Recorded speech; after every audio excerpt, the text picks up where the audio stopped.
personne ne se décourage. C'est Philistin si vous les verrez. C'est Égyptien si vous les verrez. Finalement. Mais tu dois bien m'écouter. Chapitre 10, verset 10, j'ai dit. Tu es debout. Je te prie pour mon enfant que j'ai engendré dans la chaîne. Onésime. Qui autrefois t'a été inutile, mais qui maintenant est utile. Et à toi et à moi. Je te renvoie lui mes propres entrailles. J'aurais désiré les retenir auprès de moi pour qu'il me serve à ta place pendant que je suis dans les chaînes pour l'évangile. Toutefois, je n'ai rien voulu faire sans ton avis, afin que ton bienfait ne soit pas comme force, mais qu'il soit volontaire. Et a-t-il été séparé de toi pour un temps, afin que tu les découvres pour l'éternité, non plus comme un esclave, mais comme supérieur à un esclave, comme un frère bien-aimé. Et moi particulièrement et de toi, à plus forte raison, soit dans la chair, soit dans l'esprit. Parole de l'Éternel. Est-ce que tu peux acclamer? Est-ce que tu peux alors manifester la joie, manifester la joie?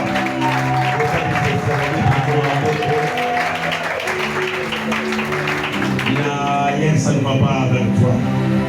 La façon dont tu acclames là, c'est un problème. Est-ce que tu peux bien le faire? Est-ce que tu peux bien le faire?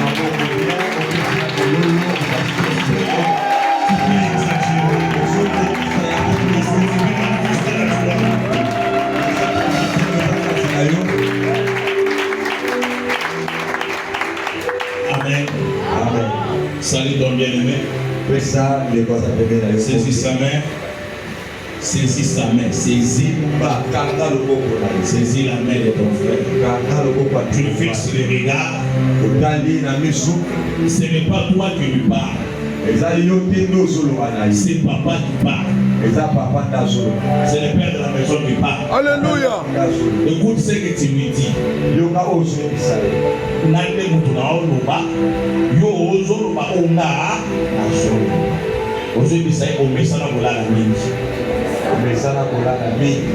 Mingi soki baote mingi soki bazoteya namoni miso na yo deja tala ye eza problème tala ye namoni miso na yo deja na kombo na Yesu lelo ponye kimayo lundere kimayo oya buwakelaka yo bolengo lasa zapela moto oya tanya buwakela yo lundere lasa zapela moto asika apela moto asika koma pepele na kombo na Yesu koma pepele na kombo na Yesu. Nous acclamons le Seigneur.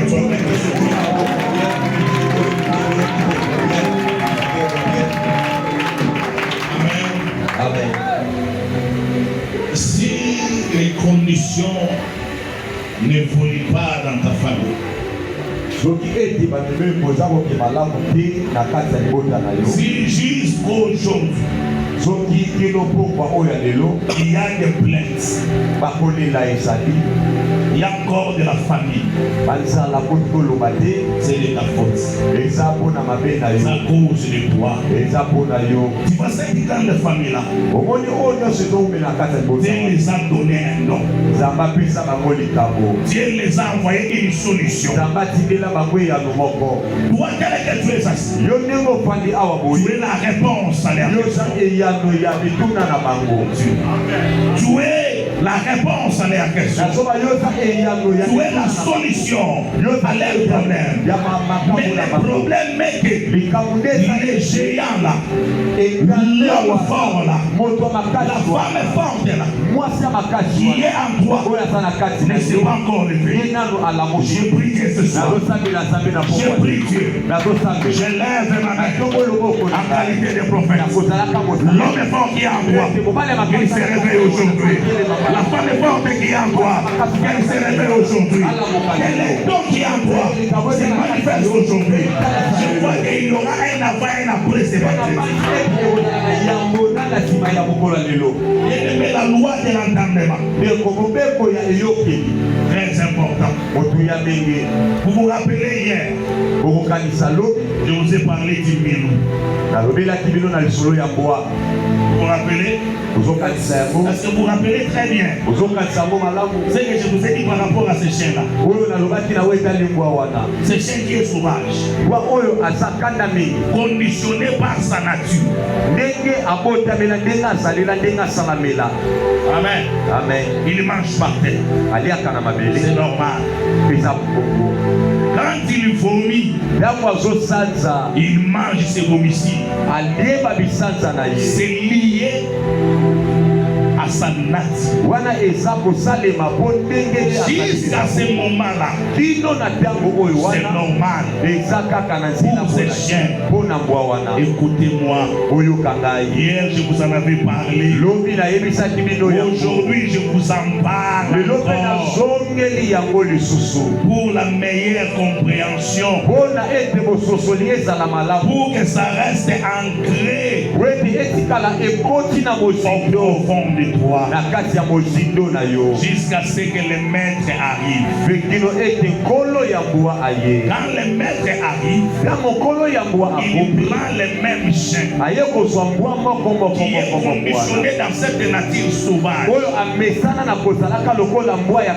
Quand les chiens veulent manger par terre, le maître refuse. Il dit non, on ne mange pas par terre. Si les chiens dans sa tête, il refuse de donner la nourriture aux chiens.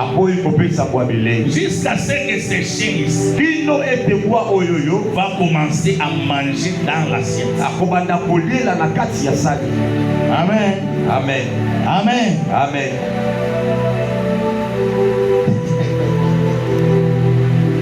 Jusqu'à ce que ce chien ici, c'est un chien conditionné. Les conditions naturelles lui imposent certains comportements. Mais la loi de l'entendement lui impose aussi un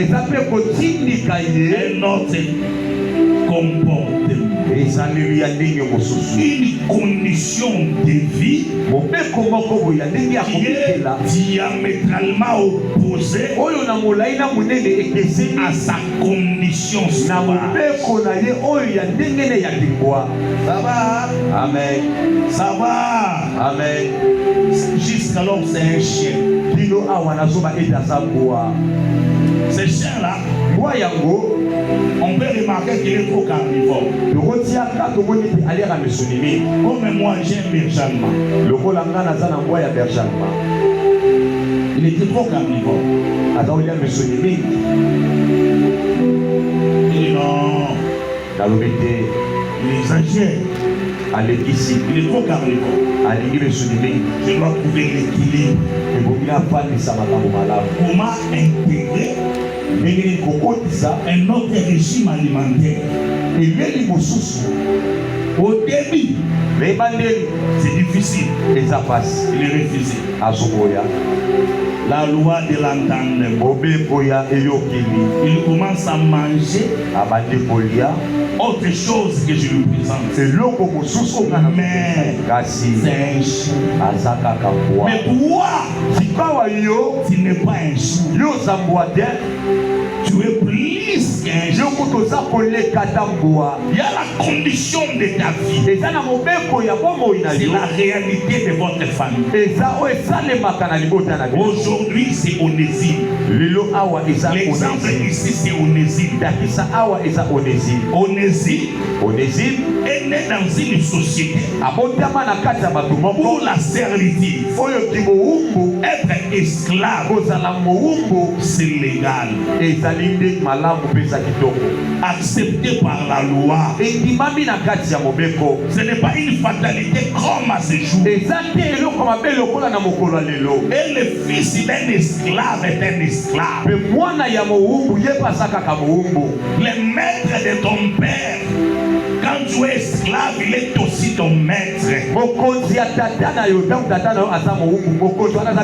L'héritage qu'Onésime a trouvé, c'était la servitude. Il était esclave comme son père. Tellement que les conditions n'étaient pas bonnes. Il était esclave chez M. Philémon. Il a vu que les conditions ne permettaient plus. Onésime a pris fuite. Il a quitté la maison de Philémon en fouillant là où ces garçons partaient. Par miracle, par chance. Il raconte un certain Paul. Ce Paul-là, prisonnier. Ça va? Amen. Onésime, conditionné à être esclave. Par la naissance de son père, c'est un esclave. C'est ça la réalité. La réalité de leur famille, la réalité de leur société. Vous vivez cette réalité. C'est la réalité de votre famille. Alors l'apôtre Paul, il montre à Onésime une autre réalité. C'est vrai. Par ton père, par ta mère, vous êtes des esclaves. Mais en Christ Jésus, il y a la loi et la liberté. Donc maintenant il y a des réalités. C'est à toi d'accepter. Si tu veux vivre comme les frères, comme les bachoko, si tu veux vivre comme tout ce monde, c'est la réalité de votre famille.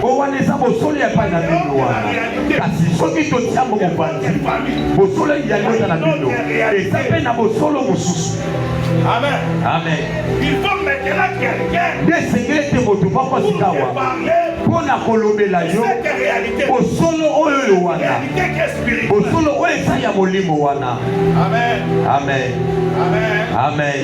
Amen. Amen. Quand on a fini à l'âge à 40 ans, parce que c'est une malformation cardiaque. Il y a rien de satanique. C'est une réalité. Et c'est normal. Vous pouvez vivre comme ça et arriver à l'âge de 40 ans et mourir. Amen. Amen. Mais à part cette réalité, il y a une autre réalité. Cette réalité n'est pas conditionnée par ton sang, ni par ta tribu, par ton père, ni par ta mère. Notre réalité est conditionnée par la loi et la Amen. Amen. Qu'est-ce qu'il ne va pas mettre?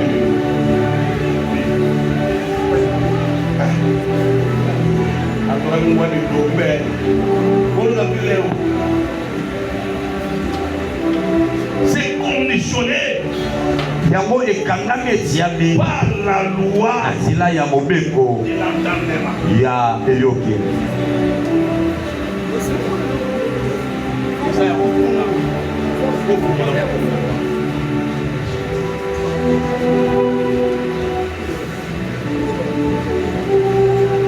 ça va, on peut parler.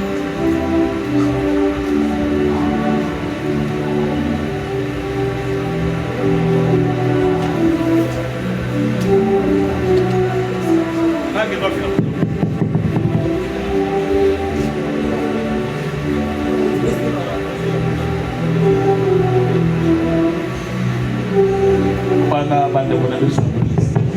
la sonorisation.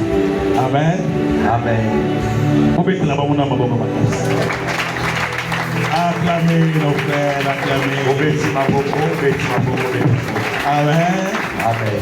Il faut bien leur travail. Amen. La loi de l'entendement vient te présenter une autre réalité. Amen. Amen. Tu es fils de ton père. Tu es la manifestation de ton père. Tu es la manifestation de ta mère. Ces combats, ce sont des combats. Tu vas tout hériter.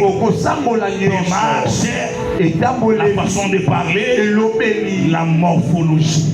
C'est une réalité. On ne va pas changer. C'est en toi. Ça est en toi. C'est comme ça. Comme je le disais hier, maman n'a vu nos Andumba. On ne va pas changer ça. Amen. Amen. Comme les enfants participent au ça, les papas d'Onésime, c'est un esclave. Alors la réalité des d'Onésime, il est esclave. Qui va vivre les mêmes situations que les membres de votre famille. Jusqu'à ce qu'on te présente une autre réalité. Cette réalité, il n'est pas né avec ça. Mais tu dois écouter. Tu dois ouvrir tes oreilles. Raison pour laquelle l'apôtre Paul dit, par la loi de mon entendement, par mon entendement, je suis esclave d'une autre loi. Dans mes membres ici, le fond ya baluba ezali mais l'entendement dans l'air de détresse ils ont invoqué l'Éternel. Qu'est-ce que l'Éternel a fait? Hein? Il a envoyé quoi? Moi je suis dans la détresse. J'ai crié au secours. Pourquoi? Parce que la détresse là, c'est la réalité de ma vie. C'est ce qui me définit. Oh, changer bisoté. Bisoto aba lobo. Biso la famille na bisoto melaka. Kazie mobimba na omela na langwete. Bisoto na bongo. Mibali babundela biso. Ya bisoto zwaka mbongo na commerce te. So na sali commerce na ozwa mbongo ya malonga te. Na so na si mbongo ebele seke na zongo na kindumba. Je suis comme ça dans sa boye. Amen. Amen. Amen. Amen. C'est ainsi que ces choses-là ont tenté remporter des victoires sur moi. Maintenant, la loi de l'entendement, tu es comme ça parce que tu es le fils de Monsieur Y. Tu es le fils de Maman X. Comme je le disais au début, Monsieur X, il est Mbunza. Monsieur X, il est Moulouba. Lui, quand il parle, tout le monde sont ses inférieurs. C'est un orgueil en outrance. Tu es son fils. Maintenant, dans l'air de détresse, ils ont imploré l'Éternel. L'Éternel ne les envoie pas un ange. Il n'envoie pas un guerrier.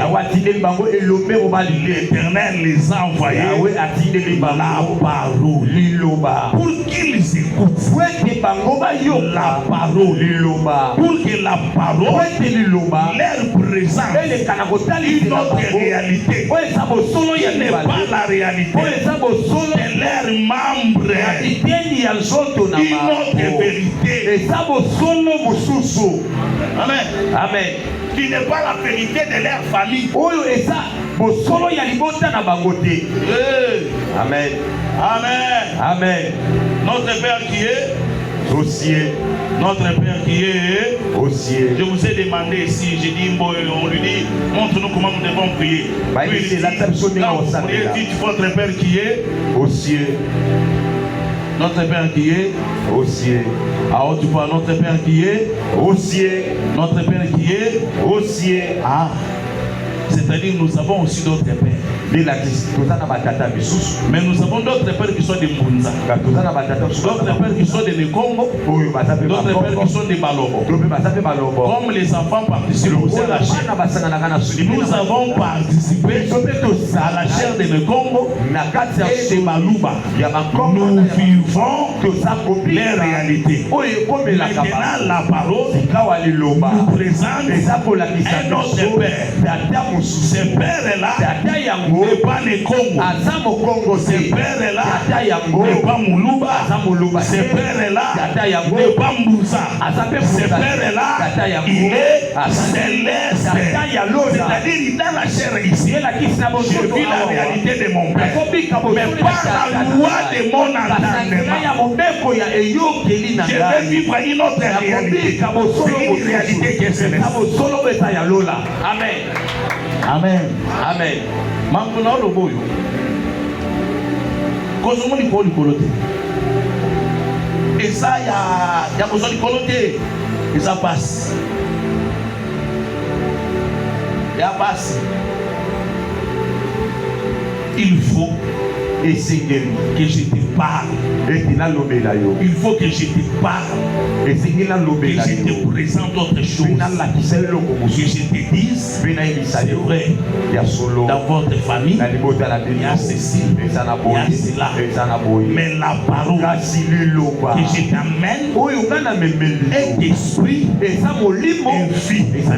Tu dois l'écouter. Quand tu écoutes cette parole entre toi. Vous êtes condamné dans vos vies. Vous êtes condamné dans votre famille. Mais je t'apporte la parole. Je te dis ceci. Maintenant, il n'y a aucune condamnation pour ceux qui sont car Jésus. Voilà, il faut yoyoka. Maintenant, quand yoyoka, c'est à toi de choisir. Tu veux vivre selon quelle réalité? Amen. Amen. Selon la famille de solo, maman a été à solo. Oui. Au sein de ma maladie, fait ça à solo. Bon, ça va maladie, il faut. Yo solo bi kandengi. Le bon abango, le bon abosolo ya tata wazali. On yo bi kandengi. On yo bi kandengi makambo na bino. Ubi on yo bi ka na makambo yo oyoki. Nini oyoki? Nini oyoki? Qu'est-ce que tu entends? Nini oyoki? C'est là qu'il y a un autre problème. Et awa pesa na likambo mosusu. Ici, maintenant, notre problème. Yoka alika mosusu ezali. Ah, vous savez que yoka discours. Dali kambo na wote pas na ngana ndaku te. Mais na betu solo na ngai. Dango to zaki na États-Unis. Dango to mataki na avion. Kwa hiyo goro mbongo ezali. Et moi les ministères, le tombeau établi dans l'église, sont les ministères de la parole. Alléluia. Amen. Cette réalité-là, c'est ce que Dieu appelle la vérité. Écoute-moi bien. Si les vides sont qui parlent et devenir les pleins, et Tony Sami, c'est parce que les vides avaient écouté la parole de Dieu. Nous sommes comme Malamu. Amen. Vie dans sa nez pour lui. Et puis, il y a un seul jour de mon côté. Ce qu'on a vu du Wana, oya comme yoka le bananza, nzamba oya. Abi, vie du Wana na molili. C'est ça la réalité. Et ça va pas imaginer il y a penza molili, il y a solo. Et puis ça pamba. Et les sauts couvrent la surface de la Bible et ça bongo. Nzamba oya mkola ngosha. Aya telemi. Abi, que la lumière soit. Olé Zala. Nzambe. Est-ce que tout le monde Amen. Nzambe. Il montre aux ténèbres et au vide une autre réalité. Il n'est pas l'air une réalité.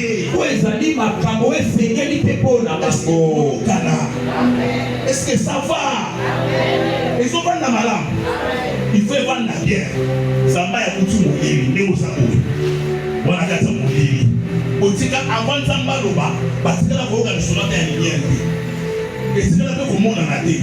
Ce qu'on Zamba loba dit que la lumière soit vite, avantage à vite, vite de yogi. Bobamba et yogi loba nzambe. Intimi réalité wana et manifester lumière. Ça va? Amen. Ça va? Amen. Bandeko, ce que je te dis là, c'est vrai. Mon équipe nous bat tata yo et qu'on soit yo kaka. Ton cherche à côté et qu'on soit yo. Les serpents erraient dans les déserts, les serpents brûlants, quand on se soit, douleur wana, c'est un montagne. Balongla ya ngoti, douleur wana et qu'on sala. Mais à part serpent erraient, il faut tout la kisayo réalité mususu. À part serpent brûlant. Il faut tout la réalité aussi. Réalité tout la réalité à serpent derrière. Pour la question que nous tenons sur la nyoko na motako, ata nyoko ya suye ye a obika. Wana na tanda bana tamo si bakufi, ba mane ki bakufi, ba tu basibiri biloko. Ba osi yope osibiri yango. Ozo vivre yango pour makila na bango. Mais on te présente une autre réalité. Maintenant pour que tu acceptes cette réalité, tu dois écouter. Tu dois écouter. Très important. Tu dois écouter quoi? Tu dois écouter la parole. Quelle parole? La parole de Dieu. Pourquoi? Parce que la parole est esprit et vie. Ça veut dire être esprit. C'est la sémence. Et ça kona. Mon état dans le soumaka. Yankona. Et il écoute la gatine. Nkona wana. Et brûler va être habité mon héritier. Et brûler va être habité. On a un écota. Il faut. On a un écola. C'est la phase de la croissance. C'est maintenant qu'on a ça l'année. Et c'est manifesté. Moi c'est assez à jour sémence. Le moment ça l'année. Et vieux. C'est maintenant qu'on a ça l'année. Problème ça va. Ça va? Amen. Ça va? Amen. La ligne de l'eau quand même. Notre Père qui est là. Voilà, on essaie de quoi que on essaie de faire. On essaie de mourir. Dans le jour là, notre Père qui est là. Notre Père à Sawapi. Notre Père à Sada. Suko batata na biso banguba. Batata biso Équateur pour manifester bango. Pour tout ça na bango. Nzamba ebi ko sama na tata na bino. Et puis so sakali na tata na bino awala ngelo mabe. Et puis on la tela ni mabe. Pour sakali na nzamba ebi ka sa tata. Ça va. Amen. Suko ni yana makambo il faut tout le monde. Quand on loba, on vit le loba, on concevoir. Dans on concevoir, il faut épaule. Dans on épaule, il faut manifester. Ce qu'on a manifesté le loba, on manifester la réalité de la famille, la communauté. Est-ce que ça va? Ça va? On manifester la réalité de la beauté, de la beauté. Tu manifestes la réalité divine. Tu manifestes la nature de ton Père qui est dans les cieux. Toujours dans la malade. Là, on se compte seulement soit là au Zuyango. Oui, les problèmes. Les problèmes, c'est que pour l'organisation, que nous sommes seulement soit là et qu'on est au Kenya. Il y a certains qui avortent. Il y a le gouvernement chassé. Il faut aller au Langela. À kilo, dans la position à moi, parce que moi, avant de malade, il y a le gouvernement qui dit ça, on est dans ma belle. À tenir ça, on a bien gagné mon âme. Pour ça, la année, quand tu vois la maille, on voit qu'il maille, on voit qu'il s'en va belle. On a des là, on peut s'en aller. Et là, des problèmes, des poussières, des cambomakas, des salis, des biscuits malgrosses à l'église, aux encadrements de la tata la bino. On manifestait réalité céleste, au envoltakala. Ce qu'on met, il faut l'entretenir, il faut t'envoyer. C'est le ministère de la parole. Naoloba. Naola pelo na bi. Et pas na bino. Bakufa na 40 ans. Pour Babandibo. Mais yo, tu ne mourras pas. Tu vivras. Pourquoi tu vas vivre? Il y a une autre réalité. Quelle est cette réalité? C'est la réalité de la parole de Dieu. Comme tu es fils de Dieu, tu dois vivre la réalité de la parole de Dieu. Oh, Makila la biso eza mwindu. Oui, Makila la bino wana eza mwindu. Mais à part Makila la yo wana, ouais eza mwindu, il y a une autre réalité que tu dois vivre. Ouais, ça n'a yo komila. Yesu na de la sikoyo. Yo kini. Ba ebisi yo ni. Oyo ndi na famille okufa. Moi sur les hommes moi tu ne mourras pas. Tu vivras.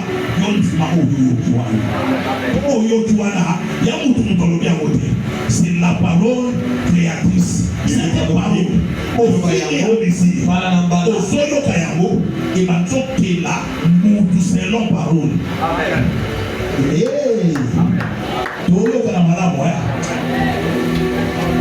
Est-ce que ça va? Amen. Est-ce que ça va? Amen. Ce que tu as maman ou tu as le moussabou. Vous avez 6 mois, l'église au côté de la vie. Il y a un conflit, il y a un bibumba entre les dimensions là. Oh, yo, so yo kawa. Là où est-ce la carte? Amen. Oh, yo, il y a carte noire. Makila na loi. Et gagne chaque jour. Et la mobilisation doit m'en mon histoire, nous sommes dans la chapelle au Chine. Oh, you mobile nous avons. Nous sommes pas dans la mise rouge. Nous sommes dans la mise rouge. Nous sommes dans la squad. Et pas nous sommes dans la squad. Nous sommes dans la Cameroun après ça. Nous sommes au Cameroun. Amen. Amen. Oyo qui a mon premier jour. Oyo qui a mon deuxième jour. Oyo qui a mon troisième jour. Yo kaka biloko. Au vivre selon ya monté. Amen. Au vivre selon ya. Parce qu'il y a mandé moto, il y a la carte là. Il y a mobi foya. Oyoka. Oyoka réalité nous sous. Ba nous sont yo sanya ou te pour sa messe rouge. Yo samboate pour sa messe rouge. Pour vivre bien, il faut China. De la poussière. Il retire les pauvres. Il relève les indigents. Il les fait asseoir avec les grands. Tu es capable de te nourrir sans au China.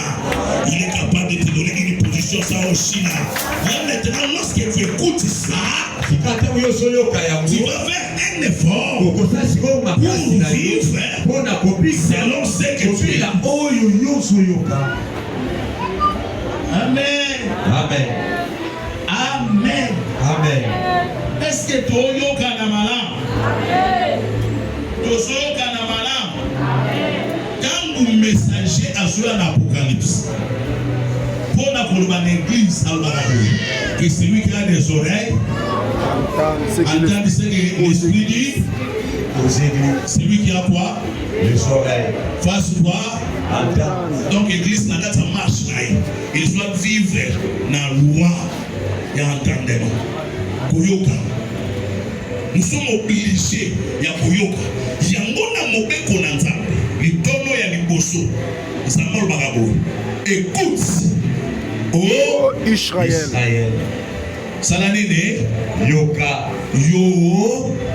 oyoka nini oyoka liloba oyoka masapo te oyoka bamangoko te mpona nini oyoka liloba liloba elakisi nini yo oza faser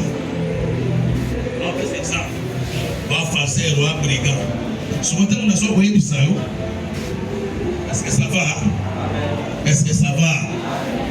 Yo réalité na yo wana yo za faser tu es clochard soki nga ntango nabimelo liloba naolakisa yo nabiti yo ozalaka faser te zanga lakisa yo ndenge ofoza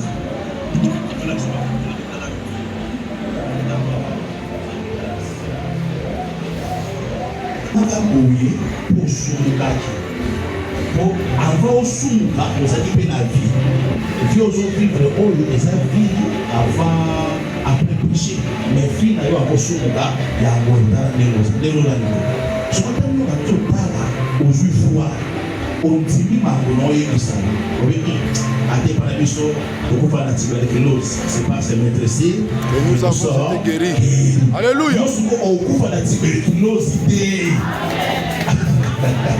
Amen. Yo okufa siko na tuberculose te. Obéir na loi ya makila na bango te, obéir na loi ya foi, l'entendement. Alléluia. Oyoki nini? Bayebisi yo nini? Comme je vous ai dit hier, Jésus est Dieu parce que c'est Dieu qui lui a dit qu'il est Dieu. Ah, alléluia. Amen. Amen. Le problème ya bwana. O tata na yo asala mbongo te. Bango epana bango, ozueza te, bafulukaka te, wana eza bango. Ça va? Amen. Eza réalité famille na bango, koza mbaba pauvre, oui. Napesa une exemple, oseka pela na mokonza baluka ti. Pauvre, misérable, malheureux. Sona ote na terre ici. Abima mobalo, awali afufu. Avana kitus. Wana pauvre malheureux. Les lois n'ont pas foutu. On a bien du boulot. La promesse présidentielle. Vous savez qu'est-ce qui s'est passé? À Yoki. À vivre la loi, il y a un entendement. À Yoki. À Yoki. Comment on est déjà? Ça y est, ma. Ça va. Les gens disent ça, quand il y a moi. Les gens qui sont allés, nous avons samedi. Avec 3 séances, avec 4 séances, à Kimi. Vous êtes que c'est le monde aïe. Parce que nous avons fait la loi. Koyoka. Pourquoi? Quand un ministre de la parole, ministre de quoi? De la parole. J'engage le ciel. Moi, quand je pars, j'engage le ciel. Papa, ça c'est que dans la vidéo. Ça c'est que dans l'église à athée. Ça va sur ma cambo, il faut la personne. Où est sa destinée na yoana? A pesina yango, a digérer. Soit ma cambo, qui n'est otike pas ya domi, qui n'est otike pas ipo, qui n'est otike pas au mec. Si vous mettez mon nom ma cambo wana, yo, il faut se la accuser de réception. Voilà. Voilà. Pour la limite, au salaire accusé de réception. Que yango mais yo so demandé. Au Canada, la carte de réalité moko. Écoute, il y a des gens qui ont la carte moko. Tu vois, il y a des difficultés. Tata na ye ba serviteur, famille na ba ba serviteur. Le loco, il y a la carte de réalité, mais faut qu'on la. Amen. Oh, papa me sera pasteur. Et tu n'es pas à pasteur, mais la mission. Il faut faire très attention. Ça va. Koyoka, la loi. Koyoka. Après, on nous regarde comme des pauvres, mais nous enrichissons plusieurs. Donc, on a tous. Ça va être ce que l'on côté.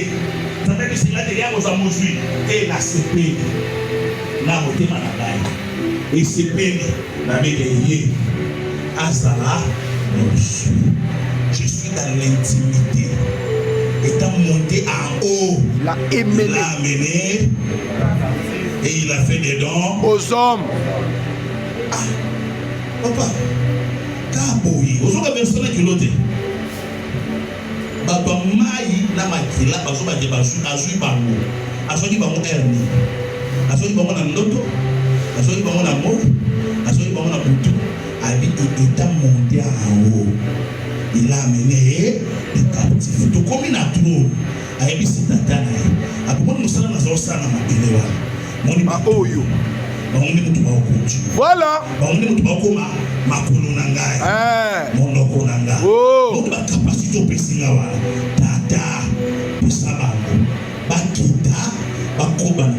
Je vais opérer comme Jésus. Alléluia. Je vais guérir comme Jésus.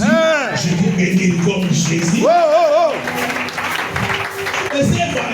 C'est ça. Koyoka. Koyokini. Et pas la ville au Sakalatoire Sala. Ozo ni yoyoti. Mais tant qu'on a épisio, yoyoka ni épisio. Parce que c'est la parole. C'est ça la réalité de ta vie. Tu ne mourras pas. Tu vivras. L'autre mot dit bon sauter la wana. Obi oyo balobeli na oyo yangwana na sin. Adoke basalo testasida. Je ne mourrai pas. Je vivrai. Amen. Amen. Pour attester la parole, l'Éternel envoie toujours un ange puissant. Maintenant, je n'ai pas les papos, parole souffrir des contestations.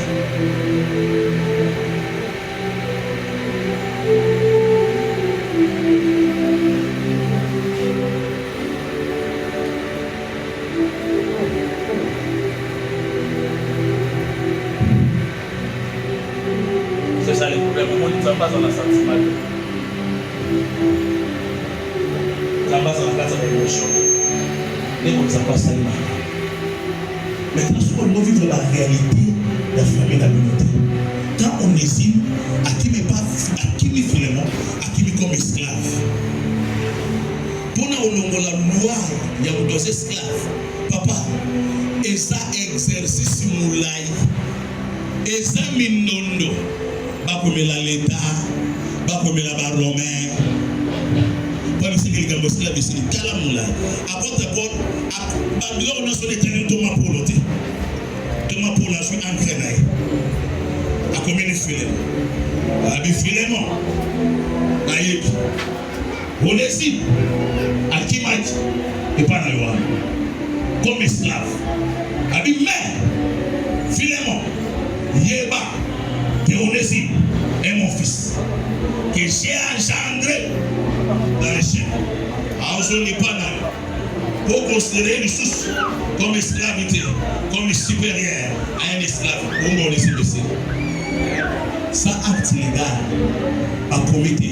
Parce que l'apôtre Paul, dans la prison, il a décidé, il a dit qu'à partir d'aujourd'hui, Philémon, tu acceptes ça. Onésime n'est plus esclave. L'autorité de la parole, c'est poussé par l'esprit que les hommes ont parlé de la part de Dieu. Le bien normal. Quand on fait un peu de temps, on est c'est le ciel qui parle, mais au travers de cet homme-là. Amen. Tu vas vivre la parole de l'homme et de Dieu. L'apôtre dit, Adali, Papa Kassi. Ayebisi Papa Kassi. La babisi le brat. Yo, au Koufanaka, oui. Amen. Et mi pepe eleki lokola moto na nzambe esi alobaka ke yo nakangi yo na grade songolo mokola koti na cercueil bapeselila tuba pour que la parole de l'homme ne souffre d'aucune faillite. Il parle selon le ciel. Nous allons parce que tout le monde. Quand on a dit passer au Jazababa, Atoma kukuma, je vous dis que dans la salle de bain, yo, tant que la maladie quitte ce corps, vous devez voir où vous êtes. Pour le barater, yo, ça baba. Tu ne parles même pas. Amen. Ceux qui parlent, ce sont des hommes qui ont appris la parole. Azuli loba, atina minokona bango, ndi bango pe bakomi koloba. Il parle pour Dieu, il parle pour la parole. Tu dois écouter. Tu dois.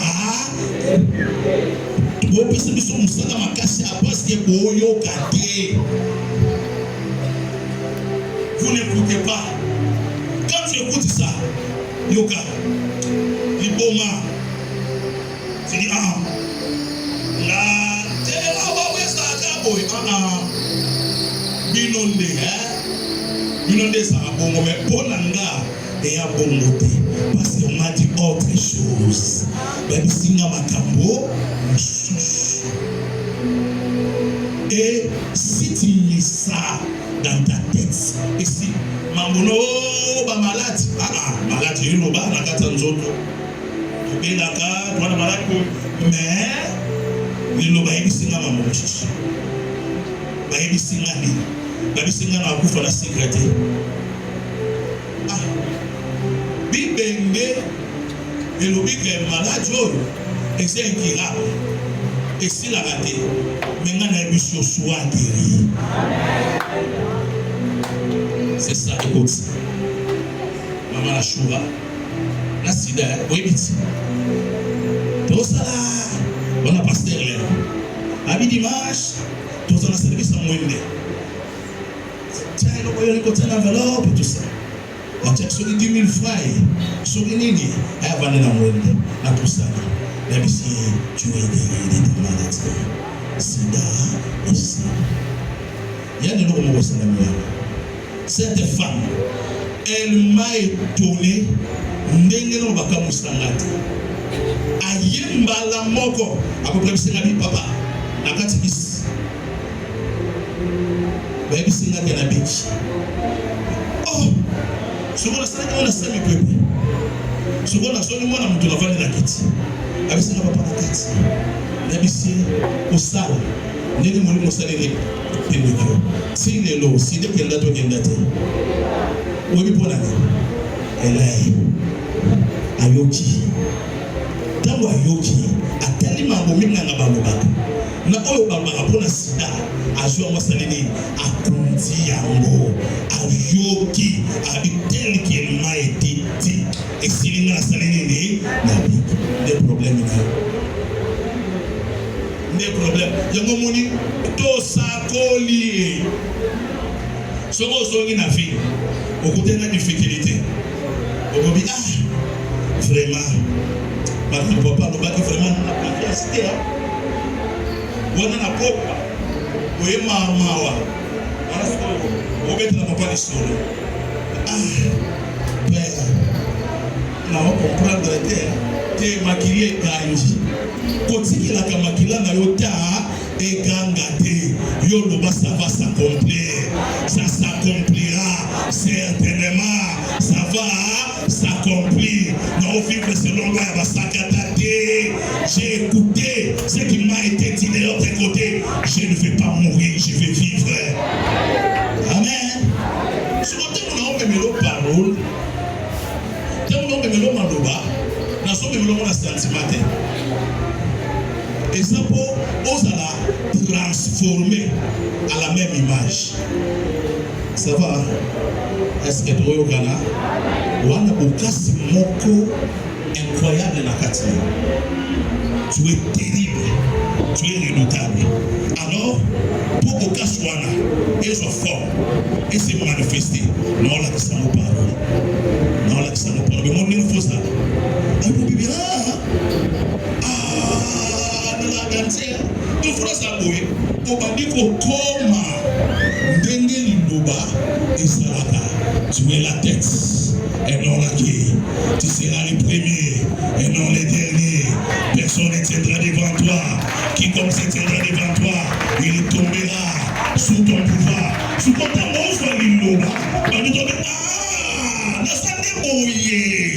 convoquer dans notre famille. Et bien, partir dans l'élo, la gagne bien dans son gagne. Oya me koloka ma to kundai. Amen. Yo ba. Yo ba na so nyawa dia yo. Sino wa dia yo. Sino na ba na dia. Amen. J'ai été transformé à l'image de la parole. Comment? Il y a moi qui m'ai Marie à vous sauver pas. Comment on a là? Tu m'as dit que tu bouh. Après sur mon corps. La qui mettait dans mon corps. Bouh.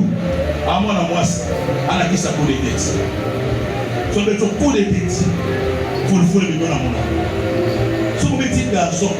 Il y a ma maman moulée. Pas présent dans la moto. On t'a donné. Il y a un petit garçon. Mais je me dis, nous sommes là. Rosali, arrête! Rosali, Amen. Amen. Dans toutes ces choses, nous sommes plus que vainqueurs par celui qui nous a aimés. Même dans la sorcellerie, nous sommes plus que vainqueurs. Même dans la maladie, nous sommes plus que vainqueurs. Je suis transformé à l'image de cette parole. Ça va? Ça va? Na yoki. Parce que la personne qui est dans le monde, il y a un problème dans le monde. On dit, ah, papa, la monnaie est pas quelqu'un qui peut on dit, bagarre. Il y a le monde. Moi, ça pour ma bonne salon, moi, ça m'a donné, moi, la zone en haut. Ok, le nom bébé, le bon bébé, hein. On dit, mon ami. Dans ça, on a besoin et moi je sais que celui qui a dit ces choses, il n'est pas un fils de l'homme pour mentir. Ce qu'il a dit, c'est ça. Ça va. C'est ça. Il y a un tout moment. Il y a un moment. Même mon élément seul. Pas de quoi ça n'a pas de donc ça m'envoie seul. C'est un peu téléphone. Donc, nous avons une réunion sur. Nous avons une réunion sur. Quand le gouvernement est bon à moquer, à mon bio, à ce n'est pas à jouer à côté de soi. Il est l'Éternel qui te délivre du filet. Je m'échappe. Amen. Je suis dans son combat. Mon éloignement dans la chose. Yo, au combat, n'engagez le bas où il s'allie. Le bon qui est à somme, yo, au combat, somme. Alors, tu deviens la parole. Quand tu deviens la parole, tu n'es plus fils de ta maman. Il y a mon son, on a Jésus. Il n'est pas fils de Marie, mais Jésus est fils d'Élohim. Parce que Jésus a écouté Élohim. Amen. Élohim nous donne, tu es mon fils. J'étais engendré aujourd'hui. Yopé, Elohim a dit, tu es son fils et il t'a engendré. Oui, il faut tu dois être transformé à l'image de la même parole de 2 Corinthiens chapitre 3. Il faut l'eau la carte et se manifester. Non, il faut dans l'église. Pour réalité spirituelle, et se manifester. Yo, réalité spirituelle, il a se manifester. On va abourir.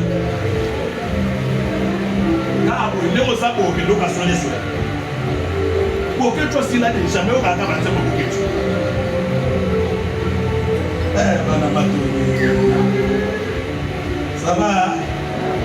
Ça va? Ah, c'est grand coup. Je te dis, tu vas sortir la stade. Je peux bloquer Wana et Tomi Samakilana. En réalité, nos charnels, ils ont se manifesté. Dans la réalité, nos charnels, ils ont manifesté. En réalité, nos moussous là et Batam. Nous tika musu. Donc on a assemblé la cabane de Balier. Assemblé la cabane à partir d'aujourd'hui. À partir de ce soir, ta réalité spirituelle va prendre le contrôle des positions de ton corps. Amen. Quelqu'un me dit amen. Quelqu'un me dit amen. Quelqu'un me dit amen. Aujourd'hui, je vais te renvoyer à la maison. baoyebisa banoko na yo baoyoka baoyebisa tata moso abandela bino mutu naotinda wana osonga na ndako naotindelo esclave te naotindelo bowumbu na yo te naotindelo kisita te naotindelo te o bakanga batiana molangi non. Je t'envoie une famille libre, un homme est libre à cause de l'œuvre de la croix. Mais il faut partir dans l'Ouana et se manifester. Et Yanduka. Amen. Il faut ça la nini. Sur le terme de Yanduka, il m'a dit ce qu'il dans le dos, ça me l'a moi. Attends, maman ça t'a toqué. Voilà le bras précieux. Parce que l'eau va nous faire bima. Oh maman, maman n'a qu'à amen. Amen. Et tout le monde a savoir. Voici les gars là, mon gars. Et tout bima.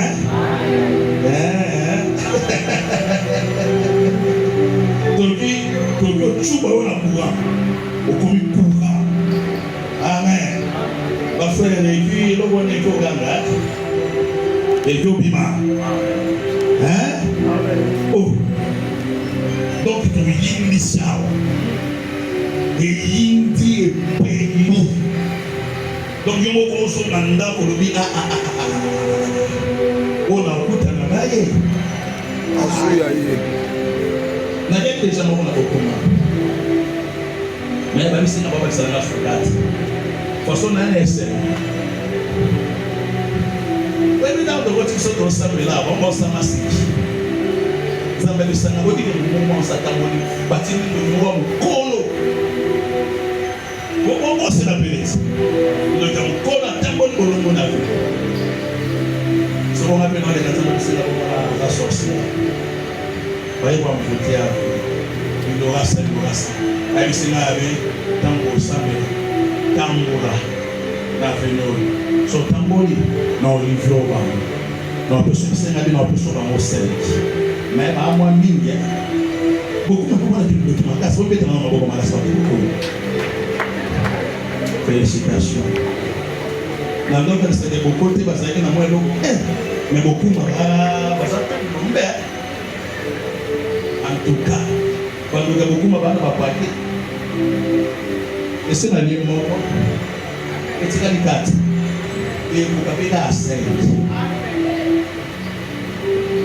Oh, mon fils de la perdition, que les ténèbres tombent sur toi.